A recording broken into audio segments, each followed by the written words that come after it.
Martin Atkinson, I think, has got the red card out. Well, that didn't last long. Cameo, it's Payet! He's done it! Own way of dealing with the situation. Maybe the fans are feeling something, and then the players can also feel that the fans are not weak there. It's onside! Shaqiri! Oh, what a fantastic finish! On the feet around Old Trafford. Oh, goodness!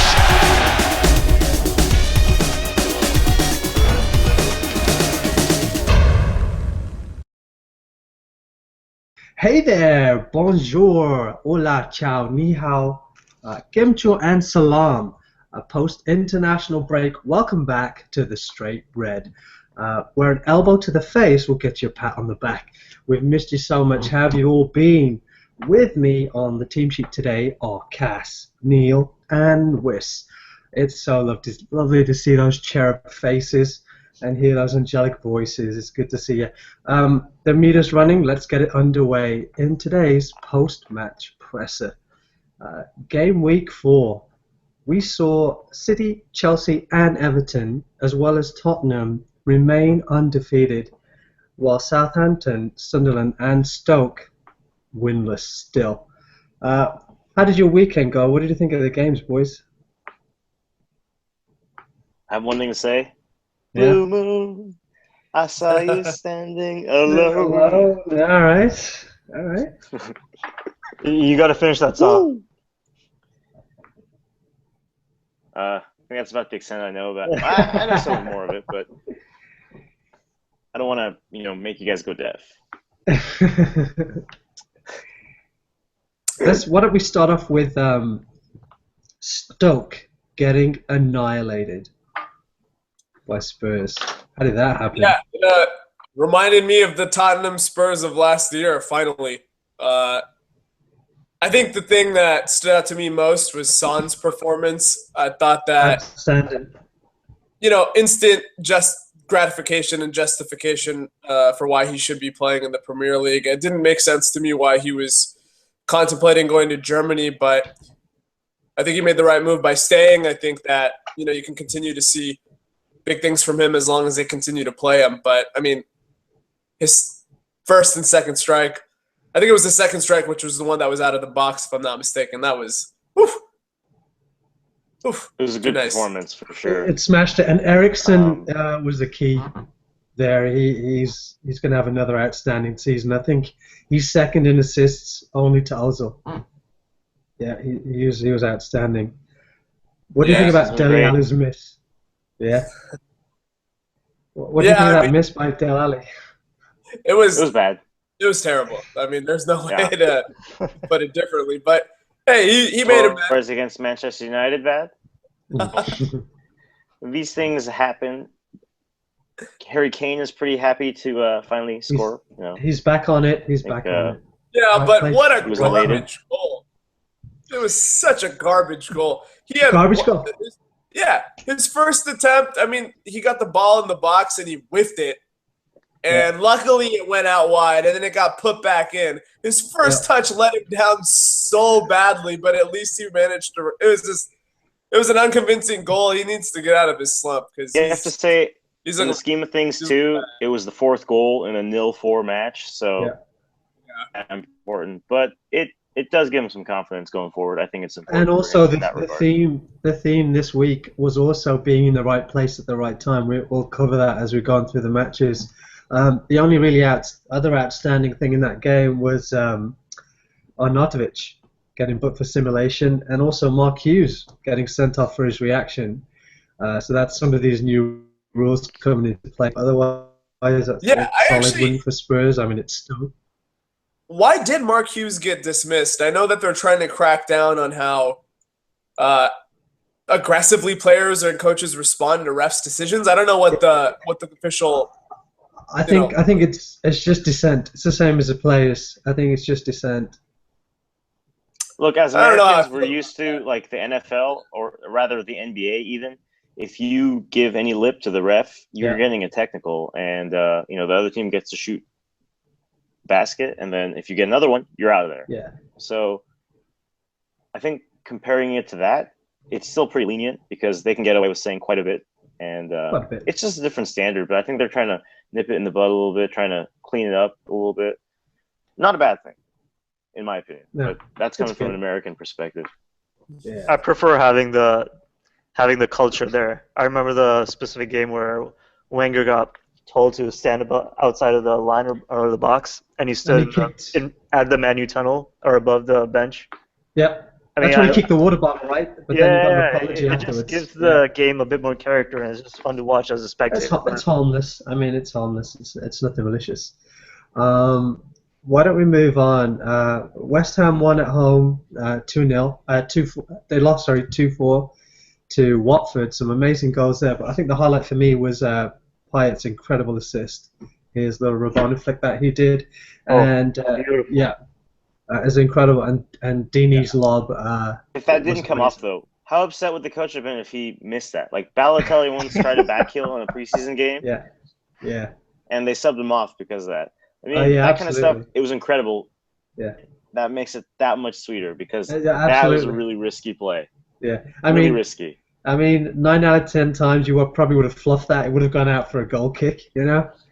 And you put it up. That's highlight reel material. So... Yeah, so that was good. He's full of surprises, man. That was magic. Yeah. I will say, as far as the pace of the game, I thought that the 2 goals that Watford scored, the first 2 were West Ham mistakes. Yeah. That gave him momentum, and then Watford just seized control of the game, and the momentum was in their favor. So it's one of those weird things where if you get sloppy, if you stop being efficient, you can let another team back into the game, even 2-0 down, and they're the away team. That was a crazy result. I did not expect that kind of a turnaround. Yeah. Yeah, I'm very surprised by West Ham. During the transfer season, I was very optimistic about their future. Granted, they do have a lot of injuries. Andy Carroll's out. I believe a lot of their main key players are still out. But I had a lot of optimism at the beginning of the transfer season, and right now, I just don't see it. I don't see how they're going to cope, even when they do come back. I don't see anything beyond mid-table, which is predictably where they have been for a season. So, even with a guy like Payet, I mean, he's so talented. Watching him in that game was unbelievable. Yeah, Payet's a solid manager too. I don't know. I think injuries do make a big difference. In the outcome of at least how West Ham has been playing so far. I mean, if Ayew was on the pitch, if Carroll was on the pitch, I think you could be arguably seeing different results. And, it's still super early in the season for me. I think West Ham has more than enough time to turn it around. I don't know exactly the extent of how long those injuries are gonna plague them for, but, I think at full strength, West Ham can still be a European qualifying team. Right, well, you have to watch Antonio's progress, too. He's looking like a good player. But you just named 2 attackers, Neil. The hole in West Ham was in the defense. They just got scored on 4 times by Watford. So, I mean, that's just another thing to consider, right? It's where is the issue? And they had clearly brought a lot of players in, and the manager's there, but we'll see. So why don't we talk about the champions, the reigning champions, who have fallen way down and got defeated over the weekend 4-1 to Liverpool, who are on fire right now with the goals. What's happening? Yeah! What is happening, Neil? Huh? Have they forgot their place? What's going on with Liverpool? Oh man, I don't know. I'm happy about the victory. Leicester unfortunately are falling apart. We caught them, at the beginning of what I think will be a long-term slump. But, we look good. We put the pressure on. Goal was so exciting for me. Not only because of the pass and the finish, but... Yeah. Oh, what a shame we can't hear you, Neil. So the Lallana strike was incredible. I mean, it was one of those hidden hopes, but it went in, same as Payet. If it didn't go in, it would have skied over, and everyone would have been like, what a waste of an opportunity. But he nailed it in the top corner, and that was a good goal. Yeah, Lallana is I'm glad he's finally come back into the spotlight. He sort of trailed off once he joined Liverpool a couple of seasons ago. In my opinion, he just kind of wasn't the spark that he was at Southampton. No, and he just turns up enough with a goal like this to keep him relevant, Exactly. And I think to some extent they were looking for a solid figure in the middle in their midfield, and Lallana just wasn't there. But hopefully Klopp can get the best out of him. For me, Liverpool have been this team where they picked up a lot of signings here and there, and none of them end up being the one player that they expected to have. So they were let down because, well, look at their performance. Look where they ended up in the table the last couple of seasons. That weekend game against Leicester, those players that they got ended up looking like the players they expected to buy. So Firmino looked like the player they spent, what was it, 20 million on? Something significant. Yeah. He's worth the money. He's been playing like that all season, so that's not a surprise. But Lallana, he looked very good. Milner at left back was solid. He had an assist. He was looking very well in that position. He's a fantastic utility player, James Milner. So as far as Liverpool go, they finally look like that team that they spent the money on. And Klopp seems to be getting it together against the champions. It was a very convincing result. There was no doubt about it. And even the goal that Leicester scored, it was a mistake on Liverpool's part. It wasn't really because Leicester were dictating the run of play. And also, I read an article about Howard Webb, and he was explaining some of the new FIFA rules, and that goal should not have been allowed, the one that Vardy scored, because when the goal kick is taken, there cannot be an opposing player in the penalty area until the ball's being cleared. And Okazaki was clearly inside. He was in the corner, and that's how he got the ball to Vardy. So even that goal was questionable. So compared to what they were doing last season and how they've started, did it turn to pumpkin? The carriage has disappeared? What's happening? Is it midnight already? I think Liverpool are playing more like a team that they're supposed to be like. Yeah. I think the top teams have sharpened up a little bit. If you look at the spending of the top teams, it's been pretty significant in the offseason. Arsenal included. I think they don't want to allow another small team to embarrass them and show them up like that. So it's pretty ambitious this season. Yeah, I think there's still the right chemistry isn't there yet with all the players. With Arsenal, and it can't be understated. Leaving is a huge loss. He's like that glue in the midfield. It's like losing definitely a key cog in your midfield. Yeah, but that's imagine if City lost Fernandinho. That's no excuse. You've had time to prep for that. It's not like they just gave him away. They sold him for cash, and they had ample time to revamp their squad and put someone else in their space. I think for Imagine, I don't disagree, but strike lightning once, but twice. That seems not as easy. Or some teams make it look easier than it is because they have, backups or depth in their team chart. Yeah, I think. I don't think Leicester have that. Sorry, I think exactly what you're saying. One of the main things that Leicester should have been prepping for is the Champions League and the multiple tournaments that will be in this year. And granted, they'll be vying for the Premier League, but let's be honest, Premier League is going to be tough. Champions League, yes, it's going to be very tough, but all you need to do is to be competitive. Reigning champs, the expectation is okay. Be competitive, try to be in the top 4, and try to be relevant again. Just don't be a one-off team. You win the title, then you just disappear. And I don't know if with their current squad they can do that. Well, yeah, and this is the difficulty I'm having trying to understand Leicester. You had big players, Mahrez and Vardy. They turned down offers to Arsenal, and it was all because they reasoned that there's this amazing team spirit, which we did see last season. So where is that team spirit? Where did that go? This is the real test because tomorrow is a big game for them, and they only have 4 points out of 12 so far. They're behind. as far as top four. And the only thing that can really mitigate this is if they have a good result in the Champions League. Just play convincingly at least. I mean, they may lose, but I'm not even seeing any kind of convincing play, to be honest. With that, let's move on to the ref report. Intense competition is probably a trademark of the Premier League as opposed to others. And that includes the fans off the pitch, the supporters against one another, the players on the pitch, if you look back and you remember Roy Keane and Patrick Vieira, and even the managers when Sir Alex Ferguson got under Kevin Keegan's skin, and that was a huge thing. I would love it if we beat them. I'd love it. And this season, we're spoiled absolutely rotten because we've got served up all three of those. Manchester City were appointed Pep Guardiola from Barcelona, and Manchester United was sentenced to time with Jose Mourinho. And they've all both got passionate sets of supporters. So today's ref report, let's get into the Manchester derby.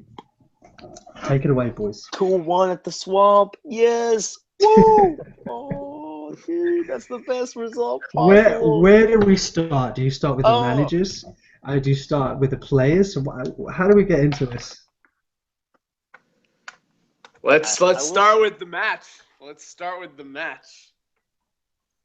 I will say, from the match, if you look at a team and you want to say that a team had more confidence in their abilities, it was clearly City. Why do you say that, before the game that I think that the core team of City's was stronger than United's going into the season, despite them finishing, I think, level on points but above on goal difference last season. I think the core squad of City's underachieved last season. They kept all those guys, and they improved. They added good additions. And then I think on top of that, I was looking at key players, and I said, okay, for United, you want to watch Ibrahimovic in this fixture. And then for City, it's De Bruyne. He's going to be basically the talisman for the team because he looks like a baby face, but that guy is a stone cold He's the best assassin. player on City. And you know what? The thing is, people forget this, but he was the most expensive transfer City have ever paid for. You forget that because you have a squad full of like Agueros and Silvas and Yaya Torres and these guys. But De Bruyne, most expensive player they ever paid for. And he is worth every penny so far. And that's not just this season. He's gone under the radar. I've been a big fan of his since he came on board. So, yeah, as far as that goes, I think that was one thing that really affected the game. United, like some people like to say, shout out to Marwan, that they need until November to be ready. But, they're also a very expensively assembled squad. They have over 500 they're like a $500 million squad. And you have to wait? At least just the starting lineup. Yeah. Yeah, so, I mean, if you want to talk about expensive investments that are flopping, it's maybe the performance you saw, and maybe that's a mentality because – you know what? If a Jose Mourinho team is supposed to be efficiently organized, doesn't allow easy goals, if you're undone by a ball over the top that's flicked on with a header and that De Bruyne gets to it first and shoots it, that's not a goal that Jose Mourinho teams are supposed to allow in, ever. No. They never let those kind of goals in. And then the second goal is a rebound off the post, and the first player to it is a City player. Also, just very uncanny of a Jose Mourinho team. And you saw how sloppy that back line was, right? Was it Danny Blind that was keeping him onside? Blind played him onside. Blind didn't get the ball first. I mean, literally, he is blind. His name is apt. If I were to give anyone a lot of criticism, it would be him. It's unfortunate because you know what? It wasn't just him that was terrible in that game for United. There are other players at fault, but he was at fault for both goals, big time. Castro, what do you think of Pogba? For me, Pogba is a very, very good player. Let's not sell him short. I thought that he. What's he good for? Was kind of he was a passenger in the game though. I will say he's the world's most expensive player. That kind of performance. And so for someone who has that price tag, to be in a derby match. I think it's fair, right? I think it's justified. If you're that expensive, then you've got to deliver the goods. Let's and pick to be a another player passenger on in a the derby team. match of that Immediately importance, deliver that's the not goods. acceptable. Yeah, it's not acceptable. It's not acceptable. But I will say, players who do impress me from United, Ibrahimovic, Yeah. very good player. Well, that's the other person. Bailly, He's delivering, Bailly, right? the guy they got from, I think, was it from Porto or Marseille? Who did they get Bailly from? Or Sporting? The central Lisbon? defender they Oh picked up. yeah. Lisbon. Portugal. He's been very good for the most part. And those guys are looking very good, but Pogba so far hasn't really lived up to that exorbitant price tag. And Rooney, he seems to be doing a little bit better, but didn't do nothing doing in this game. Yeah, Rooney, he underperformed in the Derby, but I think Rooney's had an exceptional season so far. I mean, he's found ways to be useful aside from scoring goals, which I think, I think that deserves merit, especially. And then if you're supposed to compare the young strikers for each team, because Aguero was out, and we talked about this, he's going to be out with the elbow. So Iheanacho, Rashford. Another 2 games. I think Rashford's a couple years younger than Iheanacho, but they were both people that both teams are trying to rely on. Iheanacho came up in spades for City. He flicked on that header for De Bruyne, and then he got the goal. That was the winning goal, ultimately. He's a good player. Rashford probably came on, didn't really have as much success as he had against, was it Hull? Hull was that late goal that he scored. And also, recently. David, you remember Martial at United? He's also kind of disappeared as well. And they're not, so they're paid £8.4 million to the fired staff of Van Hall. £6.7 million they're eating up in Schweinsteiger's contract because apparently he's not going to play for the team again. So these are certain things where you look, maybe these guys could have changed the result of the game. Schweinsteiger is a very capable midfielder. I have a lot of respect for him as a player. And you look at a guy that Schweinsteiger has played in the Premier League, he's had some experience. Maybe he, instead of Pogba, could have helped them out in that game and controlled the midfield a little bit. These are things I look at.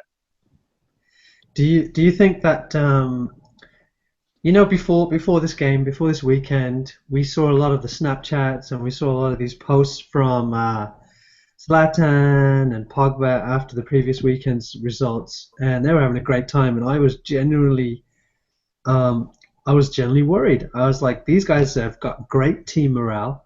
They're gelling and they're on the same page. They're going to destroy this league.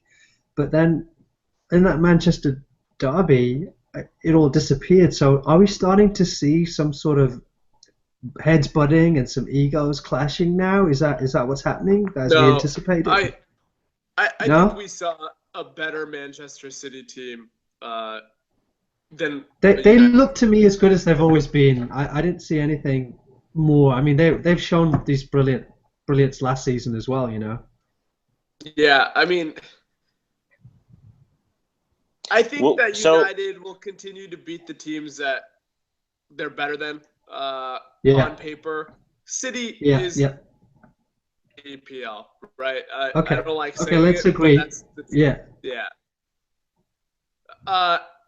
To say that, is it the start of something like an unwinding of United? Maybe it's a little premature to say that. Okay. But if you put them against average teams, I think United is still going to walk away with a lot of points. I will agree with Neil. I think that United on almost any other matchup would have walked away with the full points. There are a few teams that would give them trouble. I think Arsenal, Chelsea, Liverpool could give them trouble, even Tottenham on that given day, based on the way they played. But part of it too is I will agree they probably will improve with time, despite the fact that you would think with the amount they spent, they should be ready by now. And the other thing too is you got to look at things like City. City wouldn't have conceded that goal if Bravo hadn't spilt that ball. So you would be looking at a 2-0 result versus a 2-1 result. And that's a much different look on paper. Sure. Yeah. So outside of that, were City really troubled all that much? You could look at a few chances, but nothing. it didn't look like nothing really happened on United's part. I think it's pretty impressive on City's hand as well for their main striker Aguero to be out and Iheanacho to take over the reins, so to speak, and really prove himself and establish himself. I think that really says a lot about their depth and the quality they have. And Pep Guardiola has been able to just bring in this youngster, essentially. Not bring him in, but actually give him the opportunity to prove himself and make his spot in the team. And big shout out to Pep. Pep forced all the players to stay and applaud the away fans, which, I mean, obviously in the Manchester Derby, they don't have to travel very far. Although, that being said, Old Trafford is not in the city limits of Manchester, whereas Etihad Stadium is. So let that be noted. But, you know, for a manager to recognize the importance of the away fans, especially a foreign manager, that's really awesome. Did you like that? Did that make you weepy-eyed? You like that? I mean, as a gesture, any team. I would love to see managers. I hated it. What if you hold disagree hands? with everything that you're saying right now. What if you have to hold hands? What if all your players hold hands? This is your rival. This is the rival. It's like, could you imagine if No, Arsenal, if he had them Wenger did support that the to away Tottenham fans. I'd blow my It wasn't for the Tottenham fans. It was for the City fans. He had them go applaud the City fans.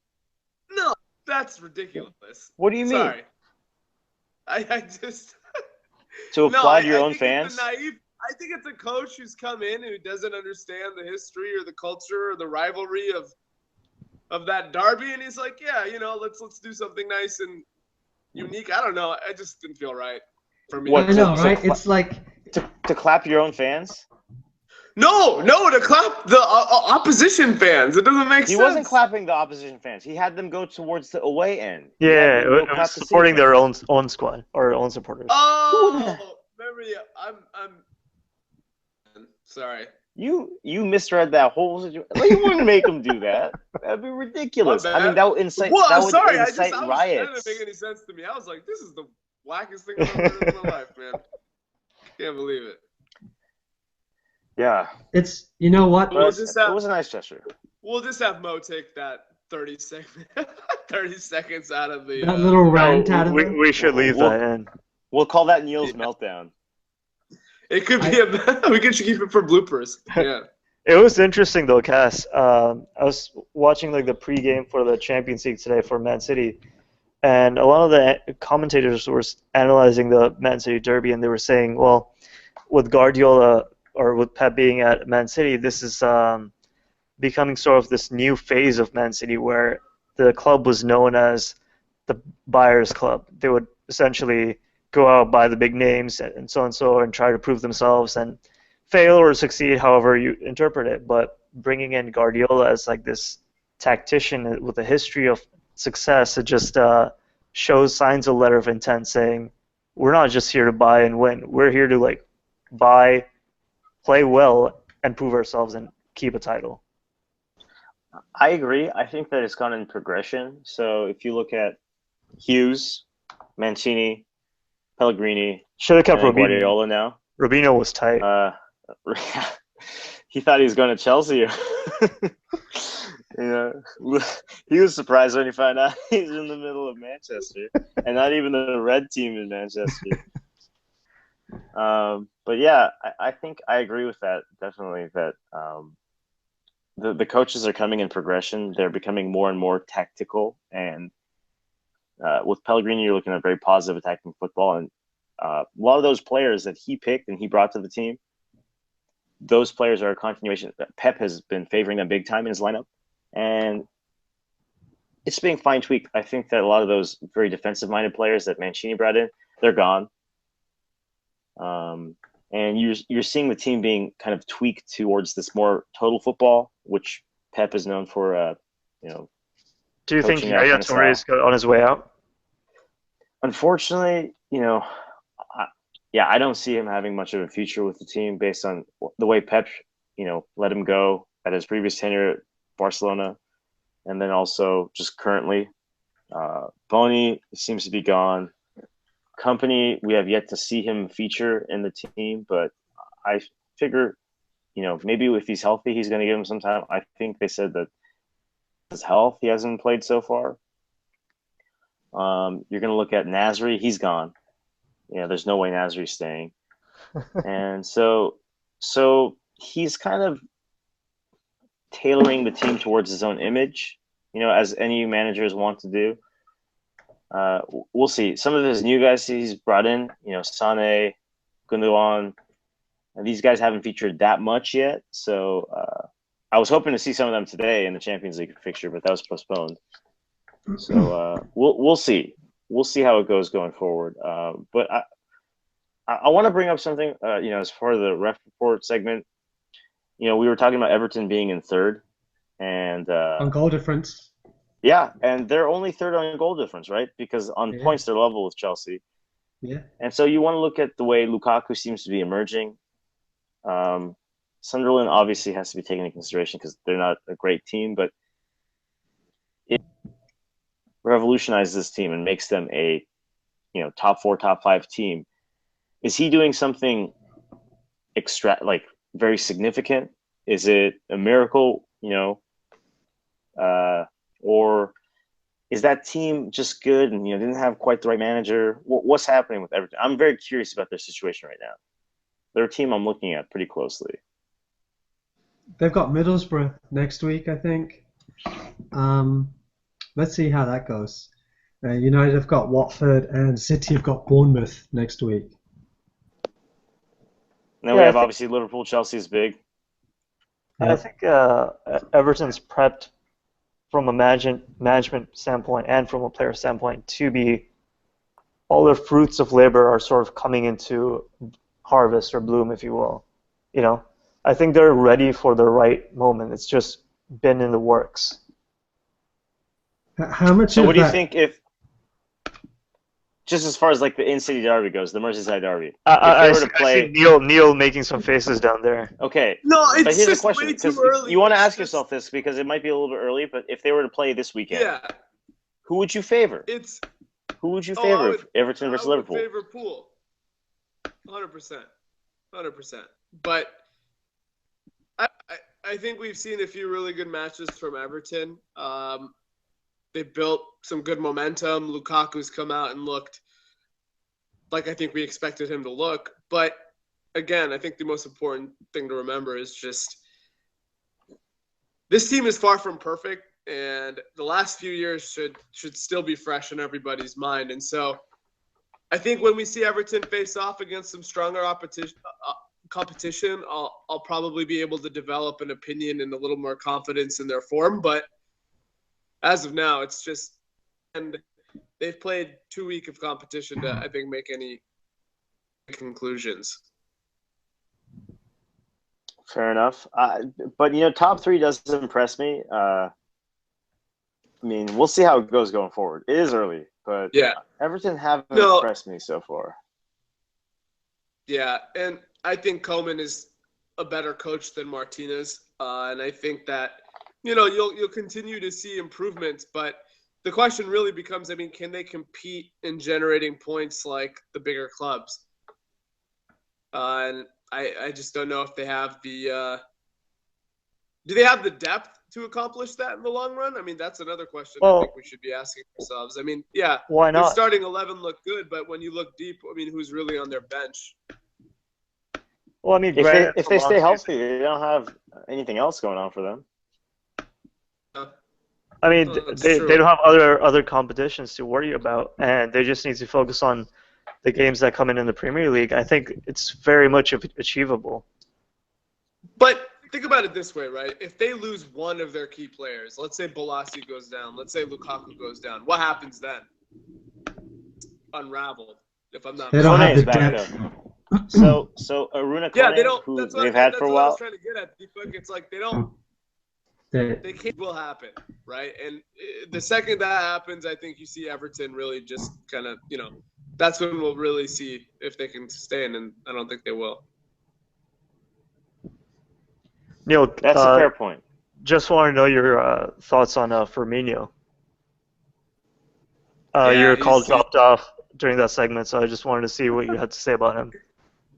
Yeah, no, he looked really fresh. I think, look, Firmino, the first goal, the move was awesome, but really what impressed me about that goal the most was Sturridge was running off he was playing well off ball. He created the space for Firmino by taking away defenders on his cut, and that is something that I hope I continue to see from him moving forward, because I don't think Sturridge is going to have as prolific of a season as far as scoring goals as I think a lot of people think he will. So, Neil, I was saying real quickly, in that segment that for me, Liverpool, the players they bought and they were expecting to have, over the course of the last couple of seasons, they finally in that last game looked like the squad they were expecting to get when they purchased those players. Like Firmino looked like that multi-million-dollar striker. Yeah, definitely. Milner was very solid at left back. He had a very great assist. You're looking at, Sturridge and Firmino were linking up really nicely. Mane has been worth every penny so far. It's just like a complete game from them. And like Klopp seems to be gluing everything together. Yeah. How do you feel about Liverpool going forward? Do you think that now they're a legit top 4 contender based on what you've seen? I think what I would say is that the potential is absolutely there. The reality is that we're going to continue to be vulnerable in the back as we keep left back. If you put a back pass that sucks, like that, obviously, but yeah, seriously. But here's the thing, like Milner and Moreno rotating at the left back position will always be a threat. No matter how much Milner can adapt, that is just not his position. And even though he had a decent game, the last few games he took on in that position were less than stellar. So, moving forward, I think I'll be able to give you a better opinion if we beat Chelsea, right? Thus far, we also haven't necessarily had the toughest competition. We lost against Burnley. We've only seen flashes of what Liverpool can be, and the key to success in this league is consistency. And so if we can complete games, I think I'll be optimistic about whether we qualify in Champions League and whatnot. But that was your first home fixture, right? Huh? That was the first home fixture, right? In Anfield? Yeah. I think so. Yeah. Yeah. So you have to take that into consideration. That's a pretty huge fact, actually, in my opinion, at least. I think away fixtures are, undervalued as far as how difficult they are. Yeah, no, I think that's a good point. They look lights out in Anfield. Yeah, if they can get like close to 95% victory or whatever at Anfield, it's going to make the away results not seem as bad, even if they don't get all the wins. Yeah, no, I agree with your point. I hope you're right. I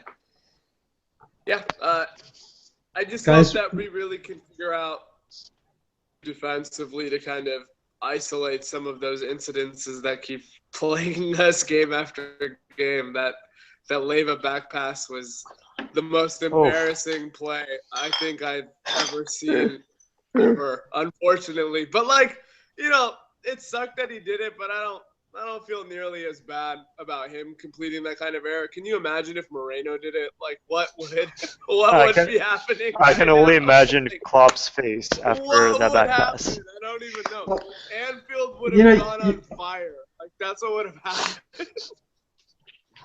But you guys bring up a really good point, and that's to do with these managers and their expectations. And what I'm getting at is, if we talk about Klopp and if we talk about Guardiola, let's talk about Mourinho as well, right? What are their expectations for the football? Because what I'm getting is Klopp likes to play very dynamic, attacking football, and as long as he scores more goals than the other team, I don't know if he necessarily cares. Whereas if you go to maybe Pep, he wants a complete game. He wants a clean sheets, he wants 3 goals, and he wants all those goals beautifully scored.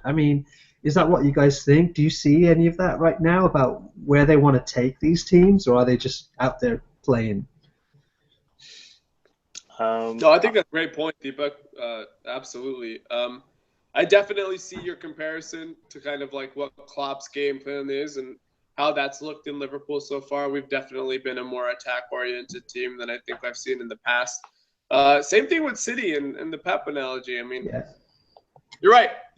City. The expectation in City is for a complete match in every level, and so I think one of the coaches have had a little tough time to kind of identify their impact on a team is Mourinho and United. I don't see, like Matt said, I think he covered. I mean, as Cass covered a little bit earlier, United are still very uncharacteristic. Yes. For a Mourinho team, and so. United have never played that way. United have never had that mentality to be defense first. No, and Mourinho's changing the whole DNA of that club. Yep. And also, I want to add on that, Cass, and what I was trying to get at was that you've got Mourinho and his mindset, and you've seen the teams that he's had. And then he goes to United, so that's a big club. They don't play that kind of football. And then he buys the players that don't play that kind of football. So how is this going to work? There's no way that he's going to make Pogba sit back or Ibra sit back. Well, I mean, let's not forget he was also the manager of Real Madrid at one point, right? He played He played with the big names up front that weren't all defensive minded. Sure. I think he can do that, and judging by his post-game interview, he said, I don't know if you guys remember, right after he threw the players under the bus, didn't he? He threw the players on the bus. He said, well, the players that should be doing well and should be scoring goals didn't do anything. But I'm the manager, so I'll take the responsibility. He basically called the players out saying, you're not doing your job. Well, And he communicated that there were several players that actually went against the game plan that he had orchestrated prior to going into the match. I think he specifically criticized Blind as Terry, and also was without mentioning them specifically. Horrible. Without naming them specifically, we knew who he was talking about. Yeah, no, definitely. I mean, yeah. Actually read some report where he actually specifically kind of called out players and said that some of them fell flat. Yeah. He expected to play better, and he said in hindsight, I would have changed my lineup entirely. And I was like, man, that's it's going to take some time. Well, is he fitting a square peg into a round hole? Is that what's happening? I think he's bringing his the Mourinho mentality to Manchester United, and it's definitely a strong personality and a very unique method of managing the squad and the team. And how that goes or how that sort of develops will be, I mean, it's very unpredictable. But when you have players like Ibra on one team, Pogba, that are well-paid, big-name stars that have big personalities, with a manager with just as much of a personality, it'll be very unpredictable as to how Man United pans out. I mean, even if you look at their last few games, they haven't gone into the right rhythm just yet. And a lot of United fans are not happy with it. They were reluctant to take Mourinho in the first place, and they don't want to see this kind of football. They don't want to see attractive football that they used to. So even the fans are kind of wondering, well, who are we now? Well, let me ask you, Deepak, as a Arsenal fan, would you have taken Mourinho if Wenger's time comes up and the lineup in? Deepak might not be the right person to ask. I'm the wrong person. Supporter. I am the wrong person to ask. Wissam, pose that question to you. Yeah, would you have taken Mourinho as manager? He'll bring you trophies, but I mean, do you want him to be the poster child for the club? I mean, is that what you want? You know what it is? It's when I think of Chelsea, when I think of the club it is, I just have this bad taste in my mouth. Yeah, totally, exactly. Right? It's not about the fans, it's not about the actual persona of the club, but when I see Chelsea, I think of Mourinho and not only the type of football he brought in, but also sort of the characteristics and the persona, and nothing is appealing to me about it. And if it was my club, if Arsenal had the option, I would really strongly be against it and hope Mourinho doesn't come in.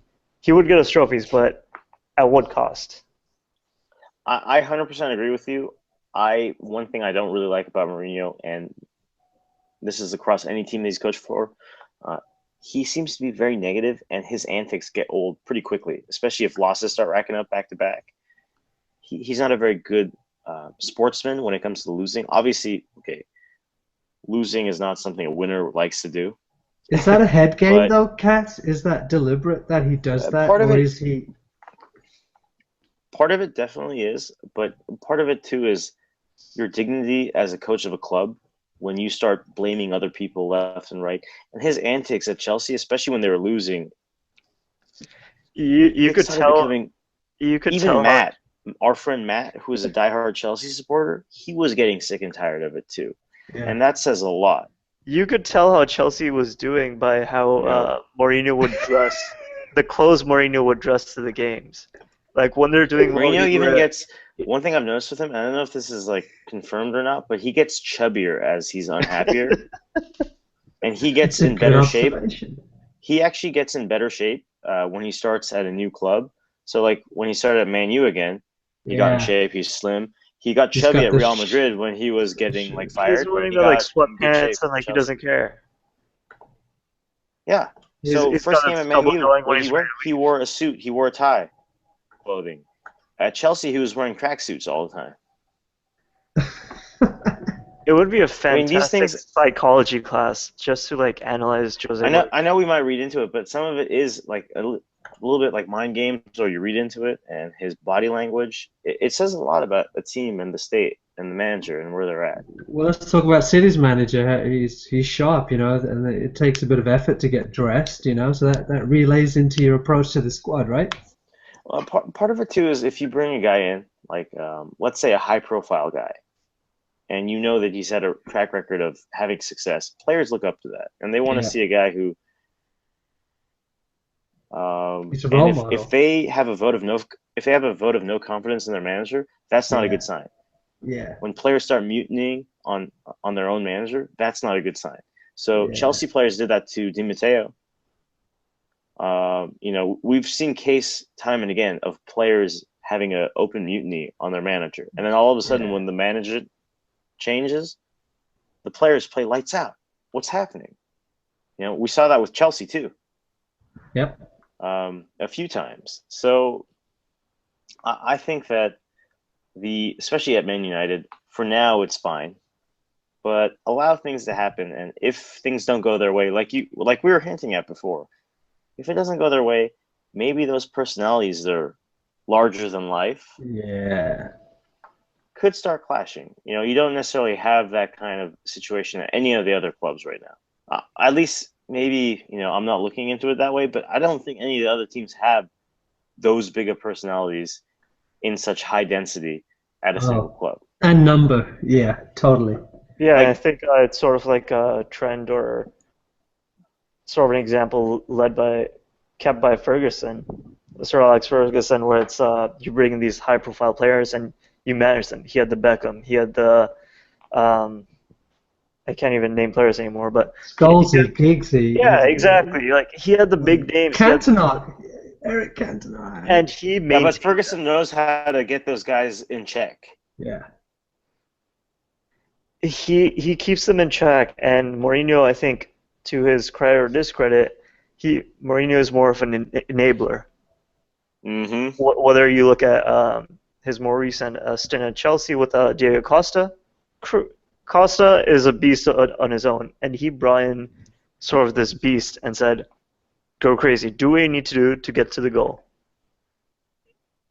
And it's just it'll be interesting to see how Ibrahimovic develops this season, and as well as Pogba's career under Mourinho and the future as well. You know, I think it's commonly understood that a lot of the players under Ferguson not only respected him, but they feared him. But at the same time, other managers had the best words to say about him. They had nothing derogatory about Ferguson at all. Whereas if you compare it to Jose, he's got all the success, and there are players who are saying that he's the best manager they've ever had. They respect him, they fear him. But I don't hear many other managers saying, "Oh, he's such a great guy, he's respected." So maybe that plays a role, you know, in managing a club. Ferguson was class, though, I will say, because hearing stories about him, and I just want to give him a shout out, despite my affiliations as Allegiance. fandom. Yeah. Ferguson would invite other managers out for wine, and they would sit and they would talk, and they have a good relationship. Yeah. And he would do it even with his arch rival managers. So even with Benitez, he would do that with Mancini. So, and what Wenger, they've even sat together at conferences or dinners and talked about each other. And in platitudes, he's a class manager. I can definitely take nothing away from him in that regard. With Jose, I don't see those same characteristics. I think he's a little bit more petty. He pokes people in the eye. We've seen that firsthand. You can't be poking people in the eye, man. So you can't do that. It's not classy at all whatsoever. Yeah. That's a straight red. So that's the kind of stuff you can't have as a manager, and then you can expect to keep your players in control. No way. They're gonna act just like you are. They're gonna get this How can you thing tell on them their not hair. to act out, and you're gonna act that way? Yeah, they're gonna dye their hair red. They're gonna change it every week. They're gonna start doing all that kind of stuff. Look at Pogba. Look at those hairdos. Look at them. And that didn't fly when Ferguson was at United either. No. He made what was the infamous story where he made Beckham cut his hair right before a game? Get rid of that He threw a shoe at mohawk. him. You gotta keep it under Apparently he threw a control. shoe at Man. him, and Beckham had this Band-Aid on his eyebrow. He said, that's because Ferguson threw that cleat at me, and it cut my eye. And that's Right when he there. left for Real. And then he he grew the shit pony. all with his career afterwards. And then he grew it out. Got the ponytail action. That's man. when Beckham stopped being a soccer player and became a world celebrity. That's Model. really what happened He at that became a point. model in a soccer kit. But He yeah, has his own whiskey now too. with the cologne, so he smells good. He tastes good. I've seen H&M, it's called, like, cologne, Haig- whiskey. Haig Come or on, the Haig. guy's doing well. Haig or Haig Scotch whiskey. That's his. Man crush. so I think we've answered that question kind of that we outlaid about Pep versus Jose. As far as success goes, as far as the team goes, as far as the class and the quality of the managers. So let's wrap up there with the ref report, and let's go on to the final segment, the most important segment of the cast. Let's get on to the straight red. Who is going to get the early shower? Cass, take it away. I got two people. Go on, So- do it.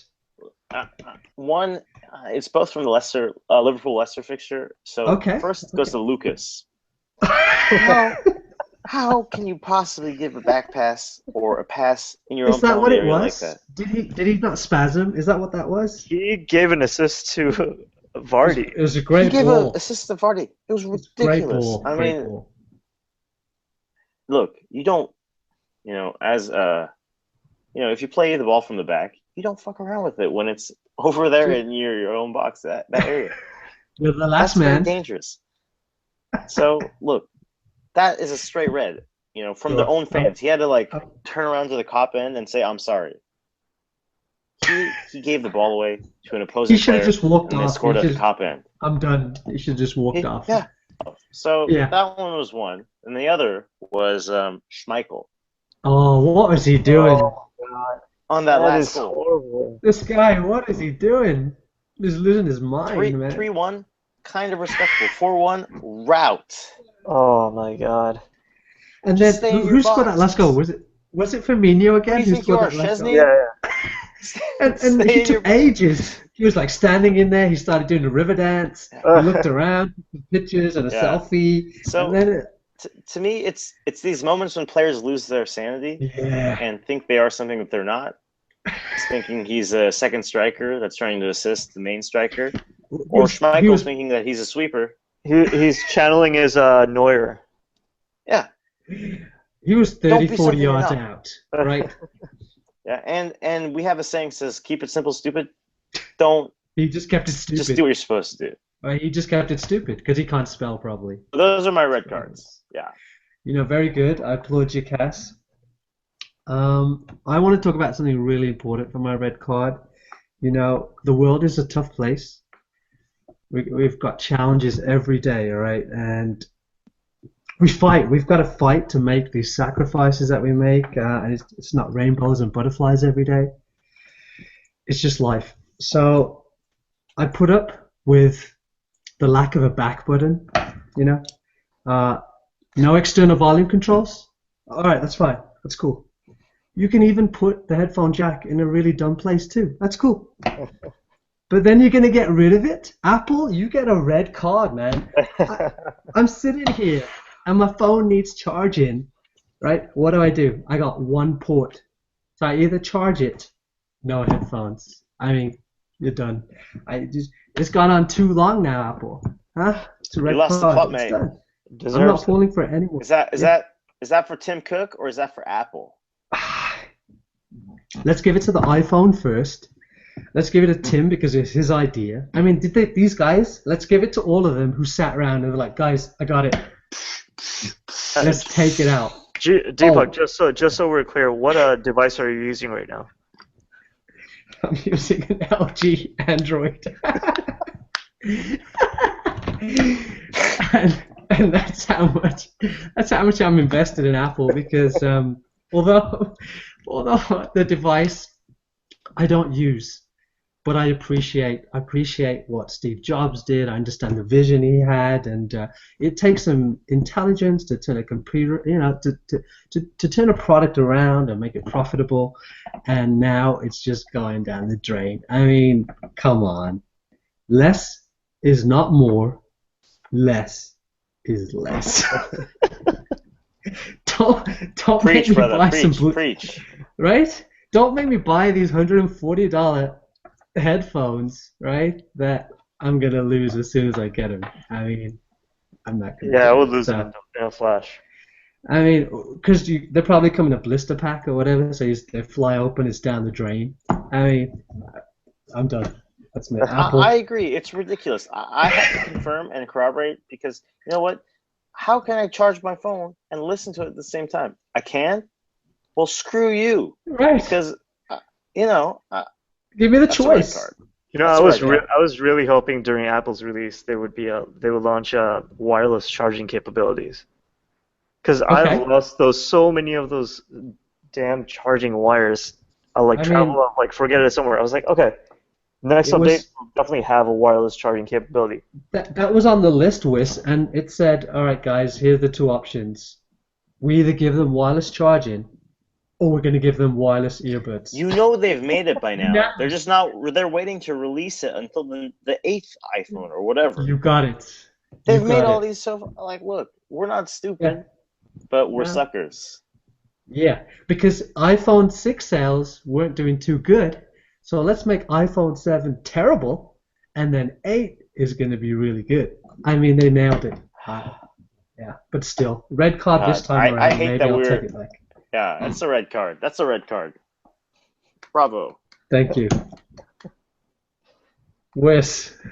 I'm still hungover from transfer window. So. Oh really? Yeah, I just can't stop thinking about the players that are signing on that stayed, and especially after the international games end, I just can't help but give my red card to Dimitri Payet. What? I can't not. What is he doing? Why is he still with West Ham? He is too damn good to be at West Ham Football Club. He cannot be there. No disrespect to West Ham. A man who can Rabona assist. It's absolutely no disrespect should be in a to Champions the League fans club. The club itself, but it's just that man is he's just at his peak, and he doesn't. Incredibly he needs to be playing talented. the best football right now, assisting the premier strikers or something. And I just don't know why they didn't sell him, or why they want him to partner up with Andy Carroll up top. I just don't see why. It's the ponytail, man. You need to assist the guy with the ponytail. That's crazy. All right, that's fair. That's fair. Thank you so much, guys. It's been awesome. We've done some two-footed tackles. I will Well, say we this get has to- been an intimate podcast today with you It's guys. been very and I like it. I would have put some soft music on and brought some wine. Yeah, some candles. know, were but- Candles, yeah. All right, maybe next time. Well, all you guys, take care. Thanks for tuning in and listening again. Please do all the liking and commenting and sharing, and send us any questions or comments and feedbacks. We really appreciate it. Until next time, you think it's all over? Well, it is now.